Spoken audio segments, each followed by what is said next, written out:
In 13.3, we're introducing two important functions, permutations and combinations, that are going to allow us to solve for some sample spaces pretty quickly. And we can first of all use counting techniques to find all the possible ways to complete different tasks or choose items from a list. So that counting principle is in our first box. The fundamental counting principle says that if an event M occurs in M ways and another event N occurs in N ways, then the event M followed by event N can occur in M times N ways. So it's a long way of saying basically that if I have multiple different categories, so for example, if I have 4 different types of entrees and 6 different types of drinks, if I multiply those categories together, so 4 times 6, that'll give us 24 possible combinations of an entree and a drink that I can choose from. So if I try that same kind of question in the first example, a deli menu is pictured off here to the right, and we're supposed to use that menu to come up with how many different lunch specials we have possible. And all we really have to do is count out how many different options we have for each category. If I'm putting together a special made out of a sandwich, a side, and a drink, I have 6 options for sandwiches, I have 4 options for a side, and I have 5 options for a drink. So fundamental counting principle says that if I want to find the total number of combinations I could take from those, I could multiply 6 times 4 times 5. That would give us 120 specials I could put together that have a sandwich, a side, and a drink. So again, that rule is just find the number of options for each category, multiply those options together. Permutation is arrangement of items in which the order of objects is important. So if I choose the same objects but rearrange them, that would be a separate result. We can use factorial notation to write 4 times 3 times 2 times 1, for example, as 4 factorial. Again, we say that as 4 factorial, and the symbol for that is just an exclamation mark. For any positive integer, n factorial, so if I write it again as n factorial, that's just going to be that number itself times 1 less than that number times 2 less than that number, going all the way back down until you hit 1. And also, special rule is that 0 factorial is always going to be 1. So let's take that first case. If I download 8 songs and I play the songs using the random shuffle option, how many different ways can the sequence of songs be played? And again, that would be looking at a factorial because we're looking at the number of ways I can arrange those 8 songs together.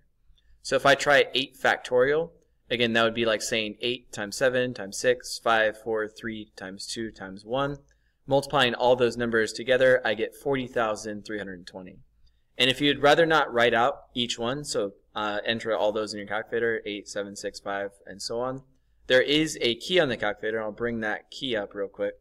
If you're looking at your calculator, if you have this type, depends on the types that you do have, but you're going to get into pretty much any function that we use in this section by hitting that PRB key. So PRB, if you entered that key, there would be an option that you can select an exclamation mark, and that exclamation mark again is your factorial. So I'll be referring back to this PRB key later once we add our permutations and combinations in. But looking at that first one, again, if I arrange 8 songs, that's 8 factorial. So if I'm trying to arrange 12 books on a shelf, same idea, I just want to hit 12 factorial. So again, I would hit 12 on your calculator, you would find that PRB key, scroll over to the exclamation mark, and that 12 factorial is going to be a little bit larger, 479 million and 1,600 left over. So also, we're not in class, but let's say if there are 35 students in the class, this is just kind of to show that factorials grow very large very quick. If I was taking the 35 students in a standard class and arranging them, 35 factorial, you're going to see on your calculator is going to give you a very large number in scientific notation. That would be a 1 followed by 40 zeros, or 1 times 10 to the 40th. So with the 8 factorial, I already have 40,000. 12 factorial is about a half billion. And we can see that 35 factorial is going to grow even more quickly. So a factorial gets very large very fast. Suppose we want to play 3 songs from the 8 that we've downloaded, and there are 8 ways to choose the first song, so we have all of the songs to choose from. 7 ways to choose the second, because we don't want to choose the first song that we already played. And 6 ways to choose the third, because again, we've already taken away 2 of those songs. So that would give a total of 8 times 7 times 6. Using that fundamental counting principle would give us 336 ways to listen to those 3 songs from the 8 that I have total. There's a quick way to get that though if I think of that with permutations and combinations. Number of permutations of n items of a set arranged r items at a time. So basically n is the number of total items you have in your sample. And R is the number of items you're trying to group together. So in that last example, if I have 8 songs to choose from, I'm choosing groups of 3.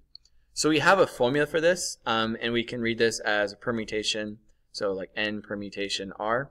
If I enter the group size in the groups that I'm choosing, so out of those 8 songs, that would be your n. 3 would be the groups that we're choosing them out of.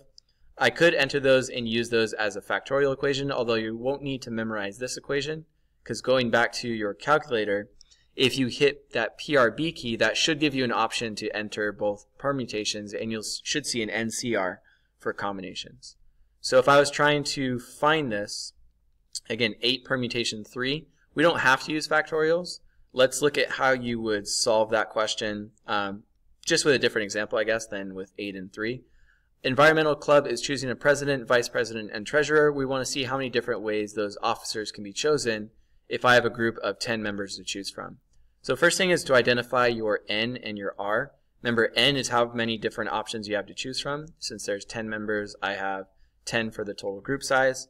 And if I'm selecting a president, vice president, and treasurer, that's choosing a group of 3 people. So from the 10 members I have to choose from, I'm looking for groups of 3. And this would be a permutation because order is important. If I choose 3 people, it depends on which one is president, which one is vice president, which one's treasurer. They don't all have the same job, so it does matter which person is assigned to which job. So on your calculator, the way you would enter this is you would hit 10 first, then you'd look into that PRB key, look for your permutation function, select that, and then after that you're just going to hit your last number 3, and if you hit enter, that should just give you 720. Again, you could use the formula from up here using factorials, but this is not one way you have to memorize. As long as we're using that scientific calculator, 10 permutation 3, that should come out to 720. So trying that again in a different example, we have 12 swimmers that are competing in a race. We want to see how many different ways the swimmers can finish first, second, and third. So again, just identify your N and your R first. N is 12 since I have 12 total swimmers that I'm choosing from. And if we're looking at finishers that are first, second, and third, that's a total of 3 people in our group. So those first, second, and third is choosing 3 of those swimmers. And in this case, permutation we're also using because order does matter. Again, if I'm choosing 3 people, it matters who is first, who is second, who is third. So from those 12 swimmers, if I take a permutation of 3, so choosing groups of 3 from that, should give you 1320, and again, that will just come from the calculator. Besides permutations, though, we could also talk about combinations. So a combination is a selection of items in which the order is not important, so a little bit different situation than a permutation. And we could use a formula for that again, but just like with permutations, you won't have to remember the factorial formula. So same idea with N and R. So N is the total size of what you're choosing from, and R is the group sizes you're choosing. If I use N and R in my factorial equation, I could use this, but also, again, you should find that in that same probability section on your calculator. So you will get a lot of questions that you have to decide if you're using a permutation or a combination. I guess problem 4, we know we're doing a combination, but the next section, permutation or combination, is how you'd see this on a test. So let's look at 4 first, though. Suppose you choose 4 books to read on summer vacation, and you have a reading list of 12 books. We want to see how many different combinations of the books that are possible. So again, you want to just identify N and R first. Your N is 12 because we have 12 books to choose from. And if I want to choose 4 books to read, that group size is 4. And we just have to decide if order is important. Since it doesn't really matter what order you read the books in, if you just want to read 4 books total, we could start with a group of 12. Again, we're using a combination because the order should not be important. And we're choosing group sizes of 4 because we want 4 of those books to read. So if I take a combination of 12 items chosen 4 at a time, should come out to 495 on your calculator. And next section again is important because we have to identify if order matters or if it doesn't. So in that first example, college students choosing 3 classes to take during first, second, and third semester from 5 total elective classes that are offered for the major. We want to figure out how many different ways we could make that schedule. So if I have 5 total options to choose from, that will be your N. If I want to choose 3 classes, that will be your R. So out of those 5 classes, I'm choosing 3 of them. And if it matters what semester I'm taking the class, that should mean that order is important. So if I take a class first semester, that would be different from taking that same class second semester. If order is important, that means we're using a permutation, not a combination. So putting all that together, If I have 5 options to choose from and I'm taking a permutation of 3 at a time, that should come out to 60 on your calculator. Trying another example, if I have a jury of 12 people and I'm choosing that from a pool of 35 jurors, I want to figure out how many juries I can make if they're all different. So first of all, again, N and R, I have 35 total people to choose from, so that's your N. I'm going to choose groups of 12 to make a jury, so that would be your R. And then just deciding if order is important or not. Since all the jurors have the same job, it doesn't really matter how I choose the order of those 12 people. As long as I put 12 together, it should make a jury. So since order is not important, I'm thinking combination. Putting all that together, if I take 35 jurors and I'm choosing combinations of 12, should come out to that pretty big number on your calculator. But again, should just be able to find that using our scientific calculator. So next question, same kind of concepts. This is our last one to look at. Yogurt Shop allows you to choose any 3 of 10 possible mix-ins for a Just Right smoothie. So we want to figure out how many different Just Right smoothies are possible using those items. So again, if I look at 10 possible mix-ins, that is our N, because that's 10 options to choose from. If I'm choosing 3 for my smoothie, that would be your R. So out of the 10 flavors, I'm choosing 3 of those flavors. And since I'm making a smoothie, it probably doesn't matter the order of what I put those ingredients in. They're all getting blended together anyway. So since order is not important, I'm choosing that as a combination, not a permutation. So if I take 10 items and I choose combinations of 3 at a time, that should come out to 120. And make sure these are complete, but also go ahead and give those video questions a shot. Come in ready to ask questions in class.